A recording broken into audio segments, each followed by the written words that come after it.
Good morning and good afternoon to everybody. Thank you for joining the GDSN series of webinars where trading partners share their experience, expertise, wisdom, and insights as they prepare for the major release. My name is Maria Mirza, and I am supporting the GDSN major release for the GS1 Global Office. Today we have the pleasure of speaking to Jason Lavick from Target. Before Jason begins, I'd like to walk you through some of the main benefits, the changes in the network, timing of the major release, important dates, and where you can find additional resources to help with the migration. GDSN Major Release 3 benefits. There's a lot to be excited about. Listed are a few of the benefits. Increased speed to market. This offers further support for business applications such as product recall, hazardous material, and sustainability. Support for industry-specific information, product marketing information, which includes B2C information for retail or other promotional processes.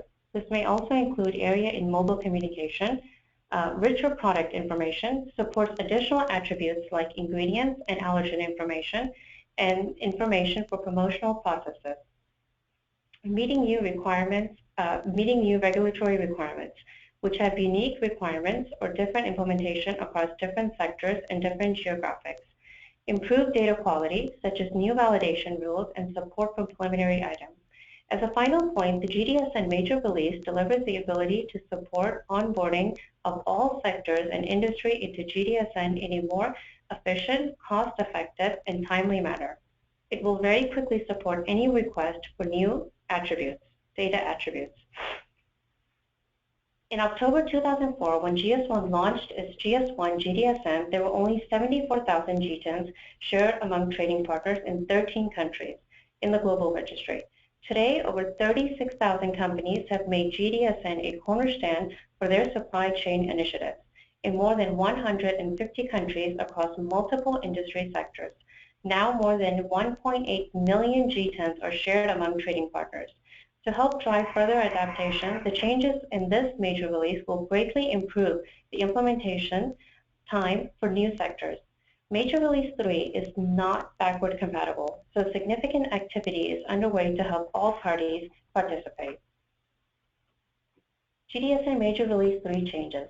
Over 1,400 changes that add new features and improve functionality, which include 150 business requirements incorporated, 140 change requests, 300 new attributes, 1,000 code values, and over 250 new validations, and a lot more.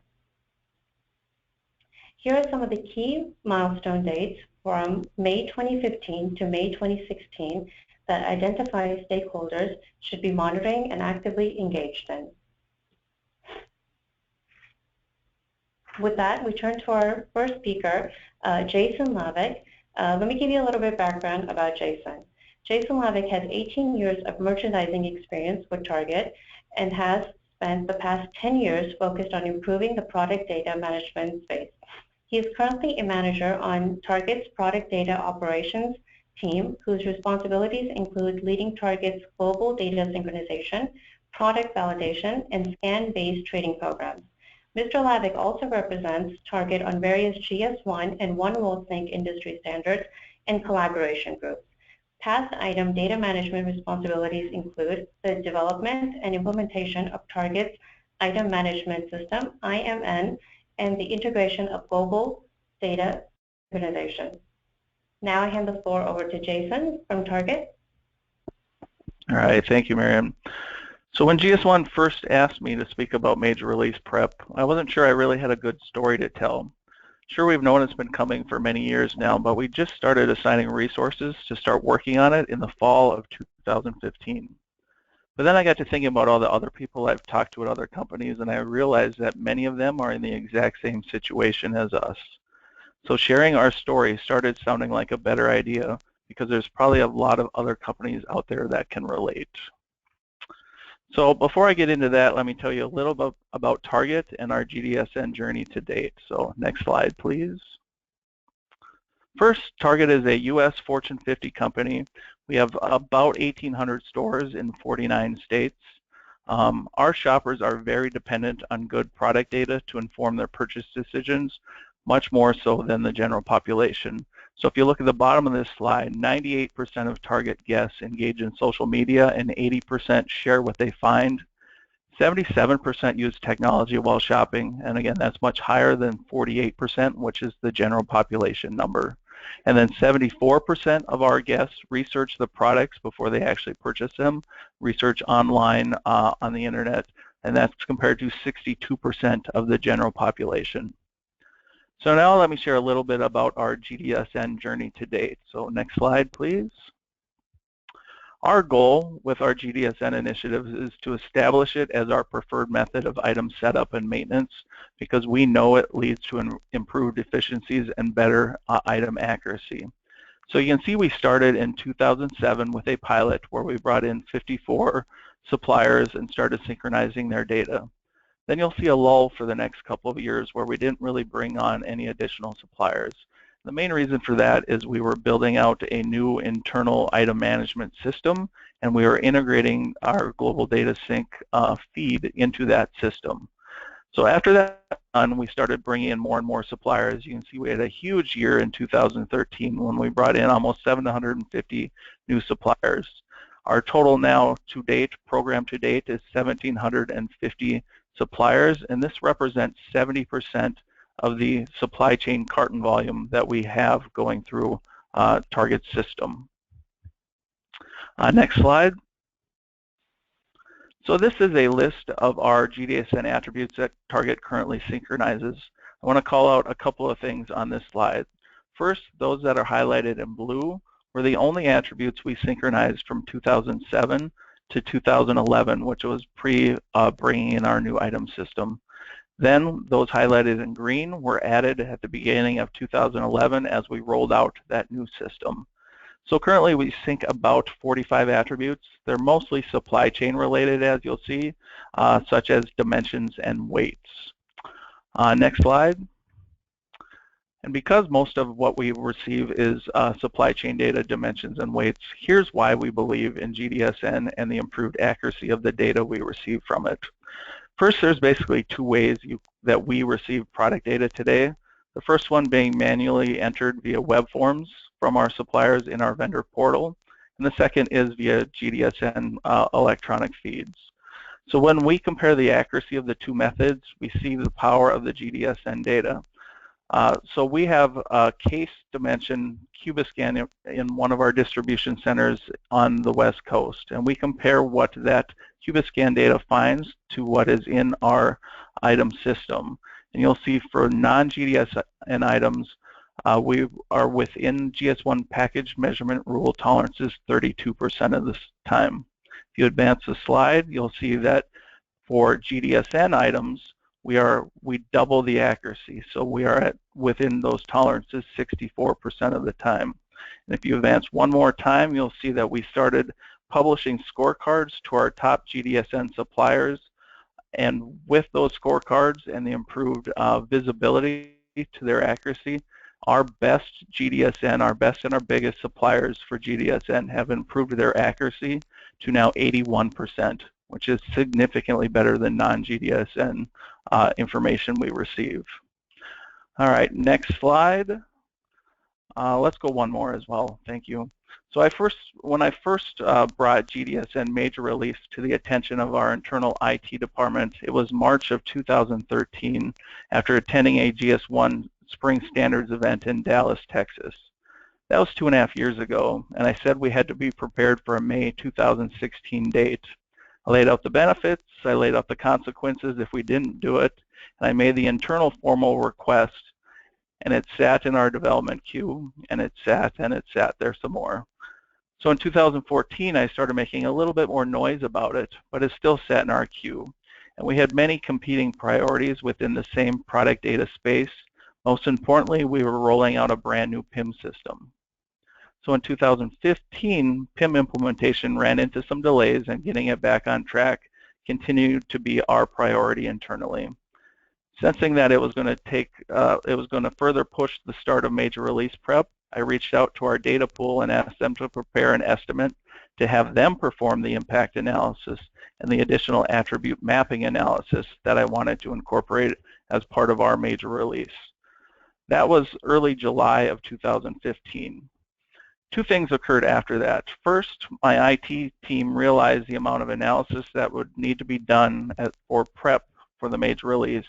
And two, our PIM system rolled out, which freed up a lot more experts in our product data management field to start the analysis on major release. So I'd like to tell you that we've been studying and researching and planning for the major release since spring of 2013. But honestly, the reality of the situation is we just started that planning and that researching in early fall of 2015. So now that they've started, I need to educate to them on GDSN and the changes. And here's where I started. So next slide, you'll see GS1 has a great major release mini site that has a ton of good information for companies looking for more information on it. It's easy to navigate, easy to find, and you'll see the URL at the top of the page. One of the things they call out on this page is make it a shared success. A good way to do that is to contact your data pool. So next slide, you'll see our data pool also has a mini site specifically for the major release. Target uses OneWorldSync as our data pool, and at the top of this page you'll see the URL for their major release site. And if we move to the next slide, you'll see how some of the resources on that site are laid out. Depending on what type of OneWorldSync customer you are, if you're an item management customer or a legacy SA2 customer, they have specific links that you can go to. So Target is an item management customer. We have found the Delta document to be very helpful to show the changes for major release. We also are an XML customer of theirs, so the XML specs is something we also use quite a bit, as well as the major release checklist. So now if we move again to the next slide, as was mentioned earlier in the webinar, this is a non-backwards compatible release. So changes to certain attributes will require action by trading partners using those attributes. And one of the biggest ones that Target has found in our research is that there will be a change to the EAN UCC value type list.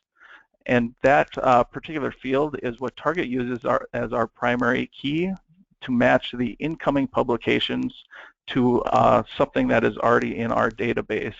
So if we made no changes for the major release, anything that was published to us, we'd be able to stop receiving because the code list has changed and we wouldn't recognize the new code list. So this was a very important thing for us to discover and make sure that we are prepared for.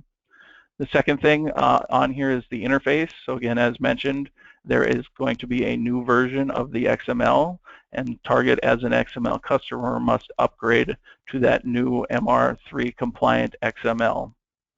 One of the good things that we're able to do as we prepare for this is we are able to test in our pre-prod environment. So as a recipient, we are set up with a recipient GLN in that pre-production testing environment. But we also have set up a supplier GLN or a source GLN so that we can, in essence, publish to ourselves to make sure that we can work out some of the bugs before we ask any trading partners to test with us, and also once we go live in May of 2016. Next slide, please. So this was, again, covered a little bit earlier in the webinar. A couple of the benefits of major release. Again, fast, flexible product data is going to make it a lot easier for more industries to adopt GDSN. It's going to allow everyone participating to have richer product information, adapt to regulatory requirements, and really just overall improve data quality.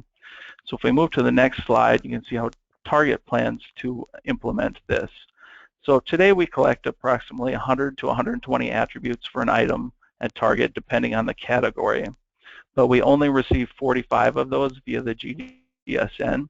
The remaining 55 to 75 attributes need to be manually entered via a top-off process in our vendor portal. So we really want to take this opportunity of the GDSN major release to significantly increase that 45 attributes we currently receive and look for opportunity to bring in a lot more. So we're going to look to re-architect how and what we receive via the GDSN. What we're looking to do is ingest all attributes that are populated by our suppliers, whether they currently map to something in our system or not. We're going to hold them in a data library. And we also want to ingest all items published by our suppliers. So currently we only ask for our suppliers to send us items that are currently in our catalog or are being set up as new in our catalog. Now we want to receive everything that they have, again, holding for potential future use in our system. One of the contexts, we will be communicating by context the most important attributes that we want to receive that are not part of that current 45. Within the food and beverage, I can tell you that we really look to receive any nutritional allergens and ingredients information are things we'll be looking to bring in. And then across all contexts, we really want to find a way to bring in images now via the GDSN going forward. Next slide.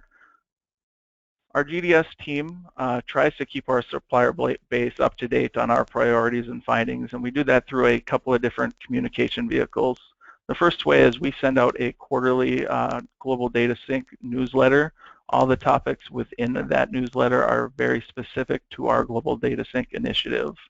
If you do not receive that, if you're not on our mailing list, we also publish that out on our publicly available GDSN website.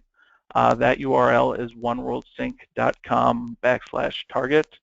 In addition to this communication, there is a ton of good training materials and documentation on our initiative that you can access at any time.